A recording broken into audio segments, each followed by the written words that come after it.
औरंगजेब महाराष्ट्रात ठाण म्हणून बसला होता आणि त्यात इसवी सन 1700ला राजाराम महाराजांचा देखील मृत्यू झाला। आता घर सांभाळायचं की राज्य असा प्रश्न महाराणी ताराबाईंच्या समोर होता।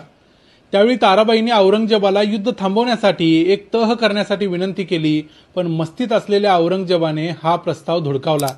मग काय, ताराराणी लढायला सज्ज झाल्या। धनाजी जाधव, नेमाजी शिंदे, कृष्णाजी सावंत आपल्या सरदारांना घेऊन त्यांनी मोगलांचं महाराष्ट्रात जगणं मुश्किल करून टाकलं।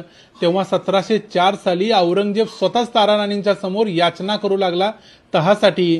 तेव्हा ताराराणी म्हणाल्या, आता तह होणार नाही, आता तुझ्या मोगल साम्राज्याचा अस्तच होईल, तो देखील तुझ्या सकट, जो पुढच्या काहीच वर्षात मराठ्यांनी करून दाखवला।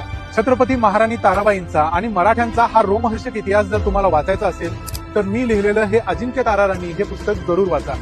हे पुस्तक अमेझॉनवर त्याचबरोबर महाराष्ट्र ग्रंथ भांडाराच्या वेबसाईटवर उपलब्ध आहे, ज्याची लिंक मी डिस्क्रिप्शन मध्ये, बायोमध्ये आणि या व्हिडिओच्या कमेंट्स मध्ये देतोय।